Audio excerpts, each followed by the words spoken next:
Sean bienvenidos nuevamente a su programa favorito, Al Derecho y al Revés. Espero que se encuentren muy bien el día de hoy. Gracias por el apoyo dado a la anterior sesión. Estamos muy contentos de seguir compartiendo con todos ustedes diferentes temas jurídicos y, claro, continuar aprendiendo con nosotros. Nos encontramos transmitiendo con la licenciada Alma Silvia, el licenciado Eric Jordan, el licenciado Ángel y el licenciado Miguel. Sean bienvenidos. Bueno, ya hemos hablado sobre la naturaleza del derecho y de igual manera hemos contemplado los atributos de las personas físicas y morales. Ahora bien, en esta emisión continuaremos con el tema patrimonio, en el cual conoceremos los conceptos jurídicos fundamentales del patrimonio, sus categorías, las características de las cosas, bienes y derechos, así como ciertas obligaciones que se desprenden de este tema realmente interesante. Sin más preámbulos, los temas que abordaremos son los siguientes. 1. Concepto. 2. Integración del patrimonio. 3. Cosas, bienes y derechos, de las cuales se desprende el concepto, sus características, la clasificación de bienes. 4. Los derechos personales y las obligaciones. En ella se desprende el concepto de las obligaciones, los elementos de las obligaciones, fuente de las obligaciones, modalidades de las obligaciones, transmisión de las obligaciones, efecto de las obligaciones y extinción de las obligaciones. Esperamos que esta emisión sea de gran utilidad para todos ustedes que nos están sintonizando. Sin más preámbulos, damos la bienvenida a nuestros presentadores.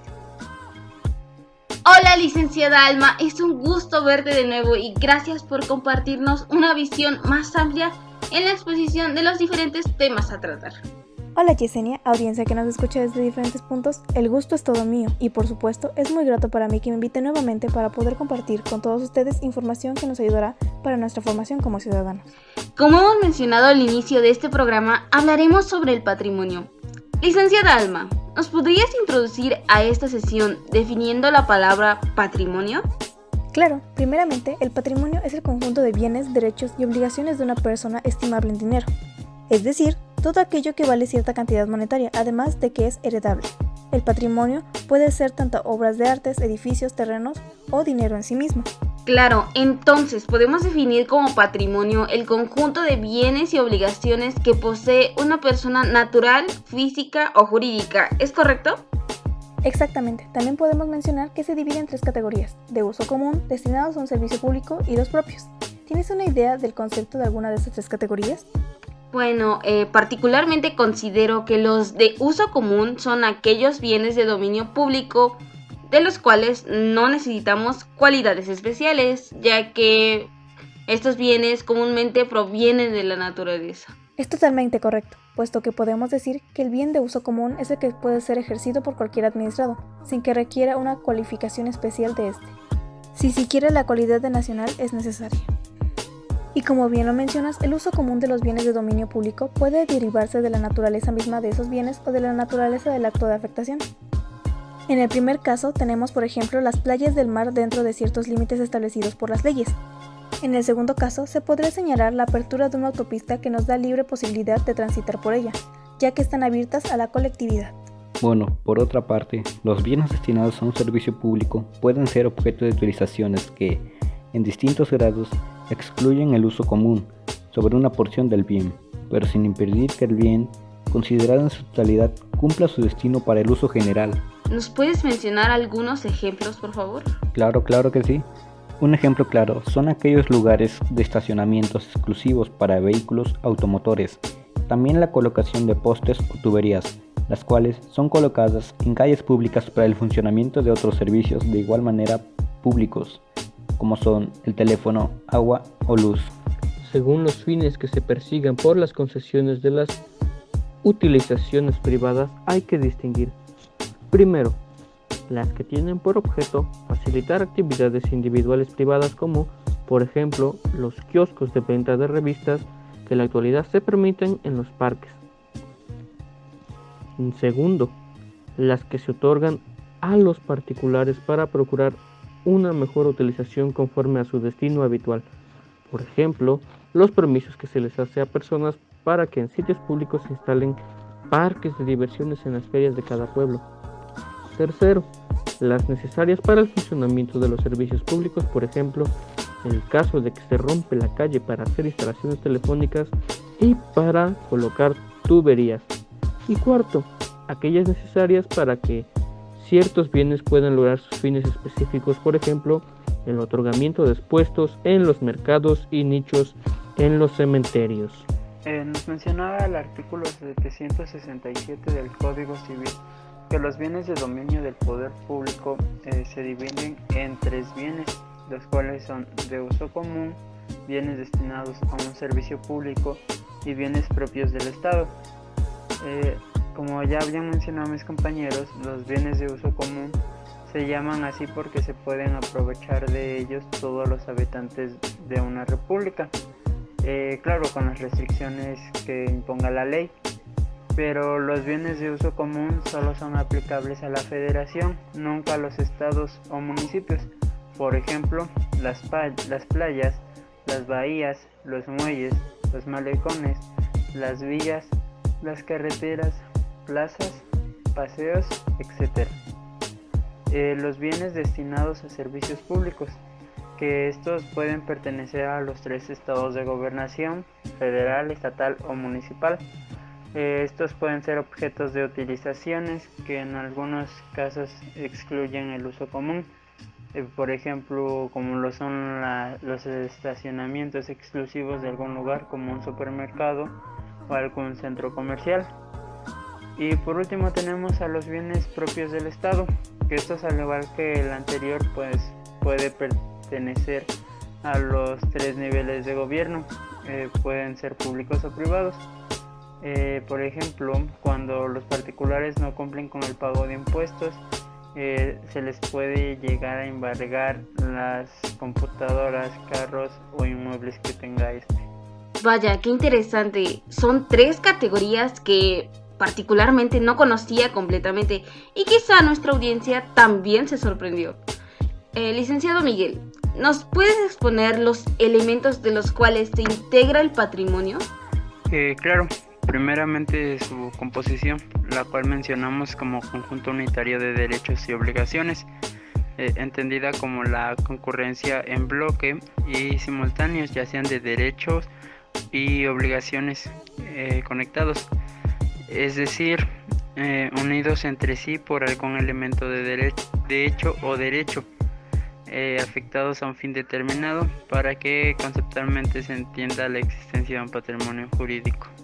Algo trascendental en sus elementos, en su significación económica y pecuniaria, ya que solo las relaciones jurídicas de carácter pecuniaria, derechos reales, derechos de crédito, forman el contenido del patrimonio, es decir, relaciones jurídicas valorables en dinero, porque el derecho patrimonial siempre está referido a un bien valorable en una cantidad determinada.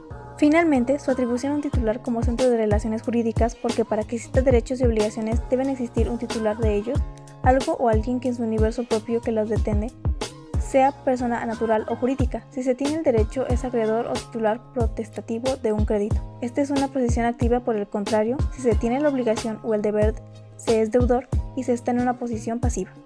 Claro, entonces podemos resumir que el conjunto de bienes y derechos forma lo que conocemos como activo, y por el otro lado el conjunto de obligaciones lo conocemos como el pasivo. Bien, continuando con nuestra cronología, licenciado Ángel, ¿nos puedes mencionar el concepto de cosas? Pues bien, muchas veces nos hemos referido a cualquier objeto como cosas, y ciertamente distintas personas nos dicen que esto es incorrecto. Sin embargo, en el campo jurídico por cosa, en oposición a persona, se entiende que es todo lo que puede ser objeto de un derecho, y la cosa, para que sea objeto del derecho, precisa existir en la naturaleza, encontrarse en el comercio, que sea determinada o determinable, lícita y útil a la persona. Y conforme al artículo 1825 del Código Civil, la cosa objeto del contrato debe existir en la naturaleza, ser determinada o determinable en cuanto a su especie, estar en el comercio. Y así como también, según el Código Civil, pueden ser objeto de apropiaciones todas las cosas que no estén excluidas del comercio. Sí, lo que nos mencionas es muy acertado, ya que yo recuerdo en una clase de la universidad, un maestro nos decía que cuando nuestros padres nos dijeran que no estaba bien llamar a los objetos por la terminación cosa, les podríamos decir que jurídicamente sí está bien dicho así. Entonces, ¿qué son los bienes? El concepto del bien tiene diferentes significados según sea el sentido en el que sea aplicado. En el ámbito jurídico y en el capítulo 1 del título 2 del Código Civil entiende por todo aquello que pueda ser objeto de apropiación. En el ámbito económico y según el capítulo 1, el título 2 del Código Civil, bien es todo aquello que puede ser útil al hombre.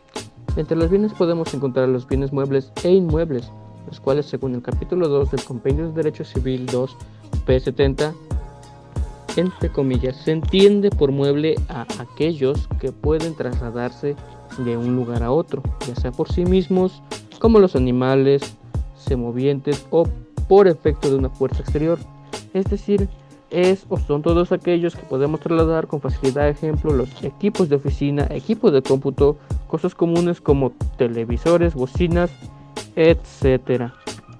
Bueno, también mencionemos que según el capítulo 2 del Compendio de Derecho Civil, se entiende por inmueble aquellos que no pueden trasladarse de un lugar a otro. Es decir, el hecho de que esté fijo en un lugar les da este carácter. Y un ejemplo claro son los edificios, son las casas, son los terrenos y muchísimas cosas que no pueden ser movibles por alguna fuerza exterior a estas mismas. Tú no puedes jalar una casa, tú no puedes jalar tu terreno, no puedes porque dichos bienes están fijos. Claro, y conforme sean los tipos de bienes, cuenta con una clasificación propia, las cuales según el Compendio de Derecho Civil 2, las clasificaciones que tanto en la doctrina como en la legislación se han hecho de los bienes son de dos clases fundamentales. ¿Nos puedes mencionar cuáles son estas clases? Bueno, las relativas a las cosas o bienes corporales, tales como una casa o un libro. Las relativas a los bienes en general, abarcando tanto las cosas o bienes corporales como los incorporales o derechos.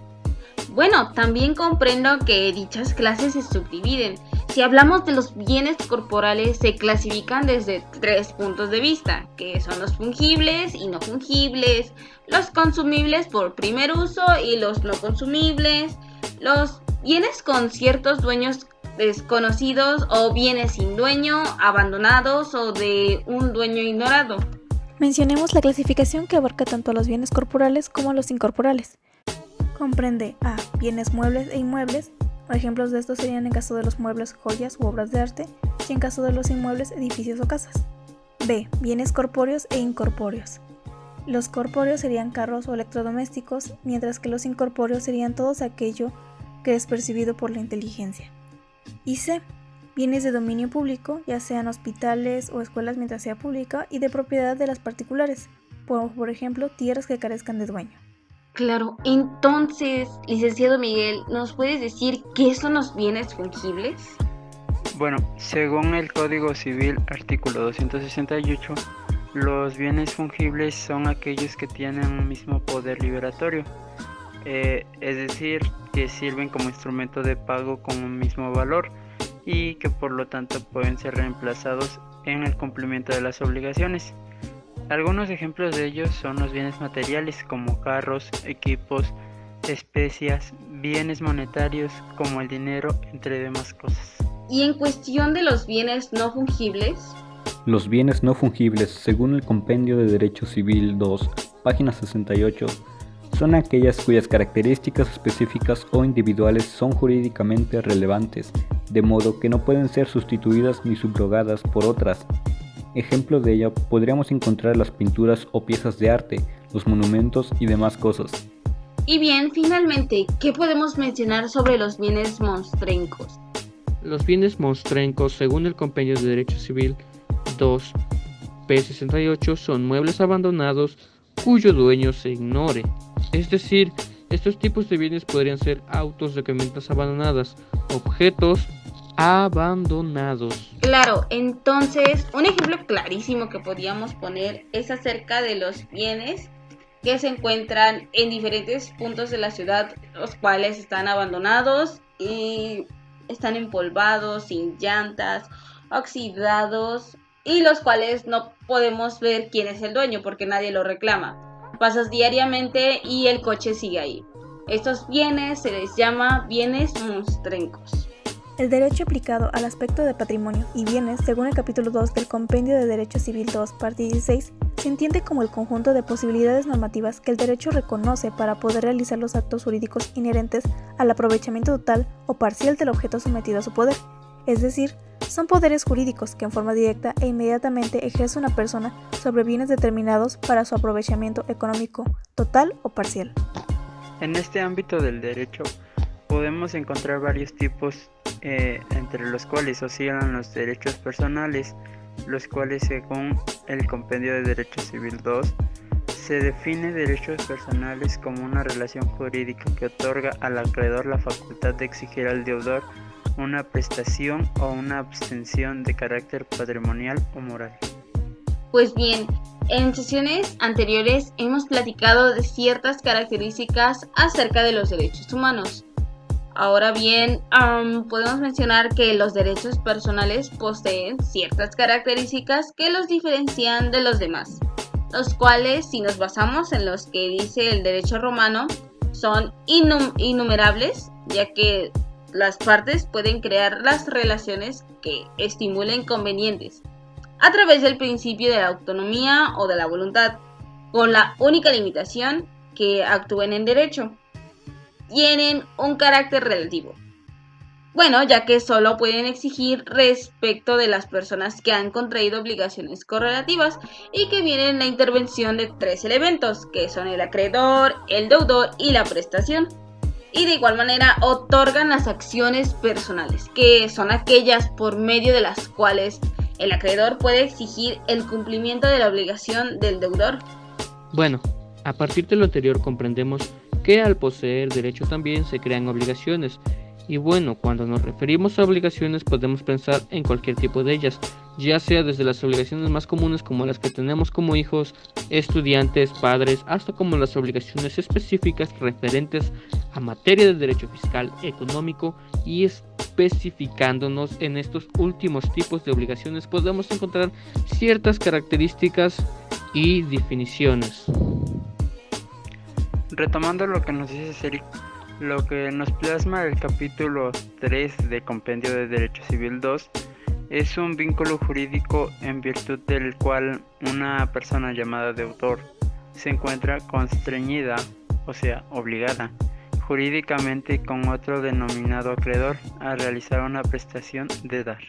Por supuesto, un ejemplo de ello puede ser en un contrato de compra-venta, en el cual el vendedor se compromete a entregar una determinada mercancía y el comprador se compromete a entregar una determinada cantidad de dinero, es decir, lo típico en los mercados y tiendas en donde se aplica lo de me vendo un refresco de tal marca, tal cantidad y te pago con dinero, o la de se vende cierta cantidad de lotes de mercancía o material y se paga el costo. También es aplicable en el sector de servicios donde con un contrato de prestación de servicios profesionales en el que el profesionista elabora los estados financieros de una empresa. De acuerdo, entonces resumidamente podemos decir que las obligaciones de no hacer o abstenerse, el sujeto se obliga a no realizar determinados actos o la divulgación de información, pues al hacerlo el contrato quedará inválido en cualquiera de sus modalidades, y un ejemplo clarísimo de esto son las famosas cláusulas de confidencialidad. Como las obligaciones son un apartado muy interesante, hablaremos ahora de los elementos que las conforman, es decir, de las partes que participan o tienen valor en ellas. Licenciado Miguel, ¿nos puedes introducir a este tema? De acuerdo con lo que nos plasma el capítulo 3 del Compendio de Derecho Civil 2, los elementos que conforman a las obligaciones son, en primer lugar encontramos los sujetos, quienes son los que deben de estar preparados, deben de ser capaces o bien deben de actuar por representantes. En segundo tenemos la presentación, que debe de ser lícita, determinable y estar susceptible de valoración monetaria. Y último, el vínculo jurídico, que es el cual une legalmente a los dos sujetos anteriores. Estos elementos son esenciales intrínsecos. Sin embargo, existe un cuarto elemento que es esencial y es extrínseco a la relación, el cual es la causa fuente, que es el origen de las obligaciones, por ejemplo, sea un delito, un cuasi delito o un cuasi contrato, dependiendo de las fuentes de las obligaciones. Has mencionado algo muy interesante que es el cuasidelito y el cuasicontrato. Pero, ¿qué son estos? ¿Nos pueden explicar? Un cuasi delito son hechos ilícitos pero cometidos sin intención de perjudicar, que causa a otro un daño y obliga a su autor a repararlo. Por ejemplo, cuando te prestan un celular y lo pierdes, pero tienes la intención de devolverlo, ya sea pagándolo o comprando otro. Por otro lado, un cuasicontrato son los hechos voluntarios ilícitos, pero sin que haya existido un previo acuerdo de voluntades. Por ejemplo, cuando el dueño de la maquiladora te contrata, pero sin ningún papeleo, el trabajador tiene la obligación de cumplir con el trabajo y el dueño con pagarle sin que haya un acuerdo. Claro, entonces podemos decir que es una acción con la que se causa mal a otro por un descuido o una imprudencia, pero sin la intención de dañar, aunque también es responsabilidad de uno por ciertos actos ajenos, ¿es correcto? Efectivamente. Pues bien, hemos estado mencionando mucho la palabra contrato, ¿no creen? El cual es una de las fuentes de las obligaciones. Y este es el acuerdo de dos o más personas para crear, extinguir, modificar o transferir obligaciones. Y para que exista esto se requiere del consentimiento de ambas partes y que el objeto que pueda ser materia de contrato. Es decir, el contrato es un acuerdo de voluntades de dos o más personas donde se producen o transfieren derechos y obligaciones. Otra fuente de las obligaciones es la Declaración Universal de la Voluntad, que nos da la posibilidad de que alguien se imponga obligaciones por su propia voluntad. O sea, en nuestro Código Civil existe la posibilidad de que un sujeto cualesquiera se ponga obligaciones por él mismo y que se le otorgue las facultades a otro para exigir el cumplimiento de esta. Por ejemplo, está la oferta pública de venta, por lo que el sujeto que está vendiendo se convierte en deudor, por lo que está obligado a sostener el precio a cualquier persona del público que lo quiera comprar. Otro ejemplo sería la promesa de recompensa, ya que aquí pasa lo mismo que en el caso anterior. La persona que promete cierta cosa se dirige a un sujeto cualesquiera del público. Claro, y esto sucede cuando se extravía una mascota. Se comienzan a pegar volantes acerca de la recompensa que se dará a cambio de información o la devolución de la mascota.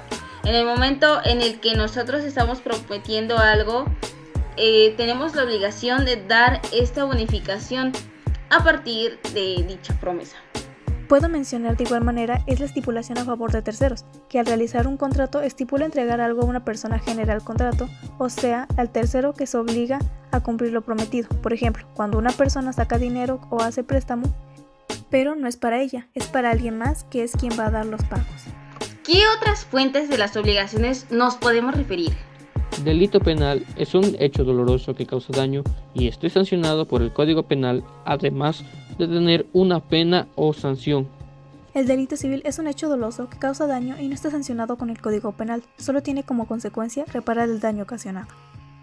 El cuasidelito penal, el cual es un hecho culposo que causa daño y que está sancionado por una norma del Código Penal. Cuasidelito civil, hecho culposo que causa un daño, no tiene sanción penal y solo engendra responsabilidad civil. Bueno, comprendo que además de estas fuentes, también la ley interviene como creadora de obligaciones en todas las fuentes expresadas, pero existen otras obligaciones puramente legales, es decir, su único origen es la voluntad del legislador. Por supuesto, y podemos poner de ejemplo la obligación que tienen los padres de alimentar a sus hijos, o la aplicación de nosotros los mexicanos, que es de contribuir con el gasto público. Efectivamente, si hablamos de las modalidades de las obligaciones, podemos decir que estas están sujetas a término o a condición. Y bien, ¿a qué se refiere a que están sujetas a término? Bueno, podemos decir que a término es un acontecimiento futuro y de realización cierta del cual depende la existencia o la extinción de una obligación. Este puede ser suspensivo, que es cuando la obligación nace una vez que se presente el acontecimiento futuro y cierto.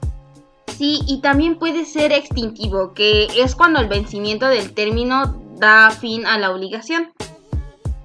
Y a condición, Es un acontecimiento futuro y de realización incierta que suspende el nacimiento o resolución de una obligación. Puede ser suspensiva, que es cuando el nacimiento de la obligación depende de que se cumpla la condición. Claro, y puede ser resolutoria, que es cuando cumplida la condición extingue la obligación, volviendo al estado que tenía como si no hubiera pasado nada o esta no hubiera existido. Código Civil 1938 a 1940. También podemos recalcar que hay según el número de personas, pues estas pueden ser solidarias o mancomunadas. ¿A qué te refieres con solitarias, licenciada Alma? A que pueden ser activas, que es cuando dos o más acreedores tienen el derecho a exigir el cumplimiento de la obligación, o pasivas, que es cuando dos o más deudores reportan la obligación de prestar cada uno de por sí en su totalidad la prestación debida. Entonces, las solitarias son aquellas en las que dos o más acreedores tienen derecho a erigir cada uno de su parte, claro, el cumplimiento total de la obligación, o cuando dos o más deudores están obligados a pagar cada uno por su lado la totalidad de la deuda. Claro, las obligaciones solidarias pueden ser activas o pasivas. Son activas cuando dos o más acreedores tienen derecho a exigir el cumplimiento de la obligación, y pasivas cuando dos o más deudores reparten la totalidad de la obligación para su cumplimiento. Bueno, y en cuestión de las mancomunadas, tengo la idea de que mancomunado es el apoderamiento o la facultad de obligaciones y derechos que debe ser cumplido por dos o más deudores, claro, cada uno en su parte correspondiente.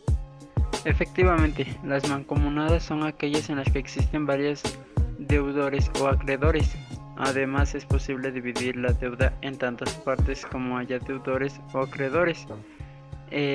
Dichas partes que serán iguales a menos que se pacte otra cosa o la ley tenga que disponer lo contrario. Y según sean susceptibles de dividirse o no, las obligaciones se clasifican en divisibles, que son aquellas que permiten que la obligación se cumpla en parcialidades, e indivisibles. Estas son aquellas en las que la obligación debe cumplirse en una sola exhibición. También podemos mencionar que las obligaciones pueden transmitirse de una persona a otra y su transmisión puede ser mediante la cesión de derechos, pues el artículo 2029 nos explica: habrá sucesión de derechos cuando el acreedor transfiere a otros los que tenga contra su deudor. Código Civil Federal, título 3, capítulo 1, página 197. Lo que quiere decir que notificando al deudor quién es el nuevo acreedor, la cesión de deudas en la cual se requiere que el acreedor consienta o expresa o tácticamente el cambio de deudor para que haya sustitución de deudor y subrogación, es la sustitución de un acreedor por otro en virtud de pago. Los efectos de las obligaciones son los distintos modos de cumplimiento, pero ¿cuáles son estos modos?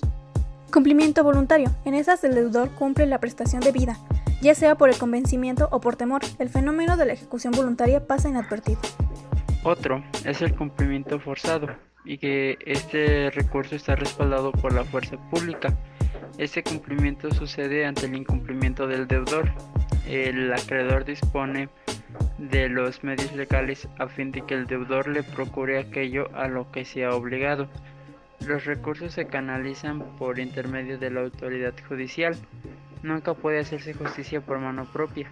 Tales acciones tienden a la ejecución directa de la obligación, es decir, a la concreción de la prestación que el acreedor espera recibir del deudor. Cumplimiento por otro, este es el que se obtiene al acreedor mediante la intervención de un tercero que satisface la prestación o cargo del Moral. Es cuando al deudor le nace cumplir sus obligaciones, aunque obviamente esto no siempre se cumple. El incumplimiento material del deudor constituye el primer presupuesto de su responsabilidad. Bueno, mencionemos los supuestos en los que se da el incumplimiento.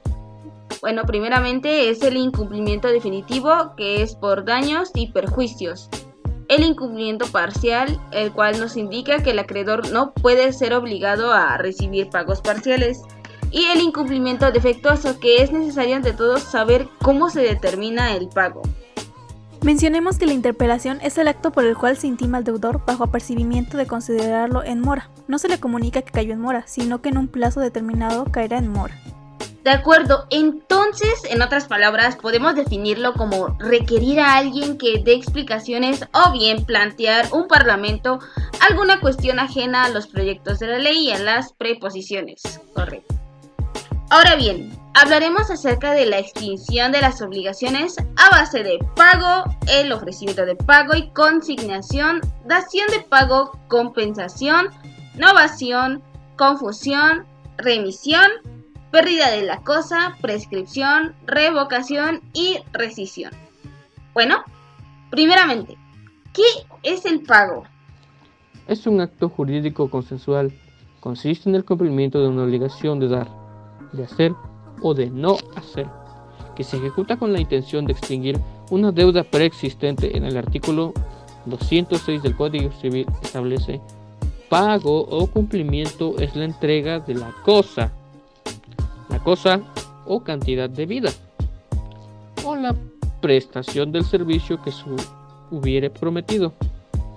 Bueno, la mayoría estamos familiarizados con el pago. Y en cuestión del ofrecimiento de pago y consignación, ¿a qué se refiere esto? Estos ocurren cuando el acreedor se rehúsa a recibir la prestación que se le adeuda o a dar el documento justificativo del pago. Bueno, algo que podemos recalcar es que también procede cuando sea una persona incierta, incapaz, ausente o sean dudosos sus derechos. El acreedor puede tener motivos fundados para rehusarse a recibir o puede hacerlo injustificadamente. Por supuesto, por ello, la ley concede al deudor la facultad de liberarse de la deuda mediante el depósito de lo debido en poder de un tercero, dejando así a salvo su responsabilidad. Bueno, la dación de pago es otra forma de extinguir las obligaciones y se presenta cuando el deudor, con el consentimiento del acreedor, le entrega a éste una cosa distinta de la debida, quien la acepta con todos los efectos legales del pago. De acuerdo, entonces por convenio de las partes el deudor entrega una cosa distinta a la debida y el acreedor consiste en que con dicha entrega queda extinguida la obligación. Ahora bien, la compensación según el artículo 2185 del Código Civil tiene lugar la compensación cuando dos o más personas reúnen la calidad de deudores recíprocamente y por su propio derecho. Bueno, ya que es un medio de extinguir obligaciones recíprocas para evitar el desplazamiento inútil de dinero o bienes fungibles, ya que sería contrario a la rapidez de las transacciones que el deudor pagará a su acreedor para que éste, a su vez, siendo deudor del primero, le hiciera un pago nuevo. Bueno, pongamos un ejemplo entre nosotros. La licenciada Alma me debe a mí una cantidad de 100,000 pesos. En cambio, yo le debo una cantidad de 150,000 pesos. Entonces, nos vamos por la cantidad más alta, la cual es la mía. En este caso, en el momento en el que Alma me debe 100,000 pesos y yo le debo 150,000 pesos, se queda totalmente cancelado los 100,000 pesos, tanto parte de ella y como parte mío, dando un total de 50,000 que quedan restantes. ¿Y la novación en qué consiste? El artículo 2213 del Código Civil establece: hay novación de contrato cuando las partes en él interesadas lo alteran sustancialmente, constituyendo una obligación nueva a la antigua. Un ejemplo entonces es la devolución de mercadería en vez de devolver una suma de dinero que se debe. Claro, por otro lado, la confusión según el artículo 2206 del Código Civil. La confusión consiste en la circunstancia de que una misma persona se reúnan las calidades de creedor y deudor. Puede ser por sucesión, tras la muerte de una persona que lleva a una herencia y a la adquisición de derechos y obligaciones por terceras personas que podrían ser la contraparte de los mismos, o bien por donación o cualquier otro contrato que genere obligaciones y derechos inversos a los existentes. La remisión es el medio liberatorio por excelencia, ya que implica un acto jurídico unilateral o bilateral, por virtud del cual el acreedor libera al deudor de su obligación. El artículo 2209 al respecto. Cualquiera puede renunciar su derecho y remitir en todo o en parte las prestaciones que le son debidas, excepto en aquellos casos en que la ley lo prohíbe. Si hablamos de la pérdida de la cosa, nos referimos a que en este medio de extinción debe identificarse con la imposibilidad de ejecución por caso fortuito o fuerza mayor. El Código Civil, artículo 2017, fracción 5, señala: si la cosa se pierde por caso fortuito o fuerza mayor, la obligación queda sin efecto, causa por la cual se extingue la obligación. Por otro lado, la prescripción, según el artículo 1135 del Código Civil, es un medio de adquirir bienes o de liberarse de obligaciones mediante el transcurso de cierto tiempo y bajo las condiciones establecidas por la ley. Bueno, en este nos podemos referir a la usucapión, el cual es un juicio mediante una persona teniendo la posesión sobre un inmueble adquiere la propiedad por el simple paso del tiempo. También se le llama prescripción positiva o adquisitiva. Estas pueden ser de dos tipos, la de buena fe y la de mala fe. Primeramente, la de buena fe, se adquiere el bien sin que exista un antecedente, una contienda o un juicio al transcurrir un periodo de al menos 5 años. En cambio, la usucapión de mala fe es donde existe un juicio o una contienda por la posesión del bien, pero si este tarda 10 años, en donde la persona podrá adquirir la propiedad del bien.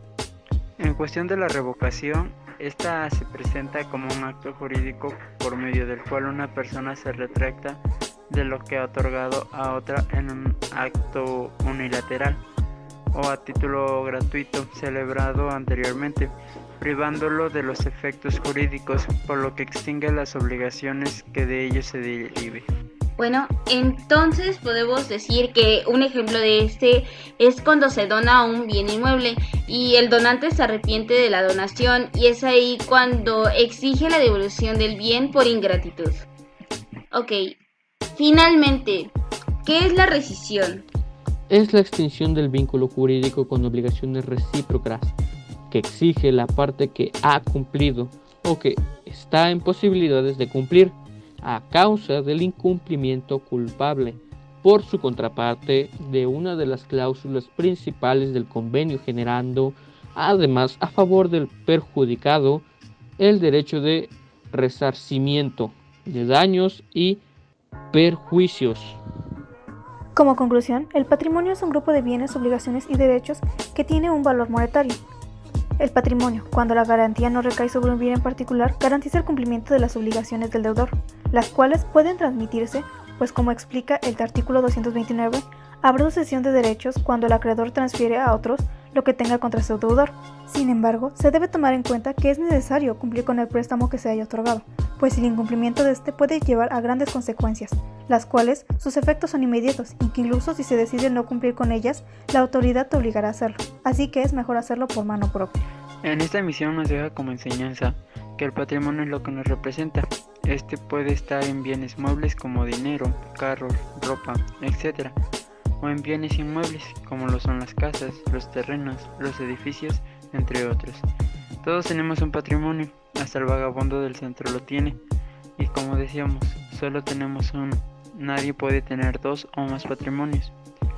A las cosas son como se les denomina a los objetos jurídicamente, por ejemplo, un coche, una casa, entre otros. Los derechos personales son aquellos que tienen los deudores, quienes cumplen con la obligación, y los acreedores, que son a quien se les retribuirá dicha acción. Conocimos los elementos de una obligación, que son el sujeto, la cosa en forma de contrato o prestación y el vínculo jurídico, pero esos solo eran los intrínsecos. Había uno el cual era extrínseco, que es la causa o fuente. Puede ser un contrato o una declaración universal de la voluntad, como lo es una recompensa. Las obligaciones se pueden transmitir y se pueden extinguir. Así que si quieres tener un buen patrimonio, hay que trabajar en ello, porque si no, nunca podrás tenerlo del valor monetario que quieres. Adiós. A lo largo de este podcast hemos retomado distintos conceptos de sesiones anteriores y de igual manera hemos adquirido conocimientos sugestivos, los cuales conllevan a la ampliación de nuestra visión en nuestro entorno. En esta emisión aprendimos distintos conceptos jurídicos acerca del patrimonio, concluyendo que más allá de ser concebido como el conjunto de bienes y derechos, debemos considerarlo como el conjunto de relaciones jurídicas que dentro de una esfera jurídica de una persona pueden ser valuados en dinero. Es decir, se crea una relación entre nosotros mismos con nuestros bienes particulares, ya sea los derechos reales, las propiedades, cosas e inclusive su fruto. Y de igual manera hemos mencionado que entre estas relaciones se crean derechos y obligaciones, pues la relación entre el sujeto activo y el pasivo producen lazos, de los cuales un sujeto le puede exigir a otro el cumplimiento determinado de un deber. Y a partir de esto podemos decir que los derechos y obligaciones están en constante movimiento, ya que no son estáticas sino dinámicas, que conforme pasa el tiempo las relaciones que se tienen producen un aumento del patrimonio. Y todo esto en relación a las leyes que la sociedad dicta, como hemos mencionado anteriormente. Bien, y sí, como lo acabas de mencionar, hemos llegado ya a la finalización de otra transmisión más, donde nuevamente hemos abarcado puntos o temas que son de gran importancia y ayuda para la audiencia, ya que en esta ocasión hemos hablado especialmente del tema del patrimonio y subtemas que se desprenden de él, recalcando como por ejemplo algunos de ellos, los cuales son el concepto en sí del patrimonio, cómo es que está integrado, las cosas, bienes y derechos, las obligaciones y demás puntos que a veces generan controversia, teniendo más impacto en las personas que están relacionadas a los sectores en donde se aplican estos conceptos, como ejemplo las empresas. Porque bueno, el patrimonio en sí es un tema que se debe conocer lo suficiente para evitar sufrir problemas o engaños por parte de terceros que quieran adueñarse de ellos indebidamente, ya que, como ahora sabemos, el patrimonio es aquello que es nuestro, de nuestra propiedad, que nosotros como personas y con nuestro esfuerzo hemos logrado conseguir y que con el paso del tiempo heredaremos a nuestros sucesores, ya sean hijos o socios si se tratara del patrimonio de una empresa, y el cual creo que a nadie le gustaría perderlo solo por falta de conocimiento de él. Por eso es bueno conocer sobre cómo está conformado y sobre qué trata el patrimonio, para que así no solo podamos cuidar de él, sino que también podamos mejorarla o incrementarla de la forma correcta, basada en fundamentos y leyes, los cuales harán que aquel crecimiento y desarrollo sea productivo. Pero bien, para no ser más larga mi despedida, me despido de todos, recordándoles que el conocimiento es poder y el poder saber de derecho es conocimiento. Finalmente concluimos esta emisión en la cual hemos abordado temas muy importantes. Agradezco de antemano a mis compañeros nuevamente por la exposición de los diferentes temas que se han tocado a lo largo de este podcast. Espero que estos conocimientos se adquieran de tal forma que cambien la perspectiva acerca de diferentes entornos y situaciones que vivimos actualmente, y somos testigos de estas, por supuesto. Si es la primera vez que nos sintonizan, no olviden suscribirse y activar la campanita de notificaciones. De igual manera, apoyarnos dándole like a este video para crear más contenido y nuevos podcasts. Agradecemos la atención prestada a esta emisión y nos vemos pronto en su programa favorito, Al Derecho y al Revés. Muchas gracias.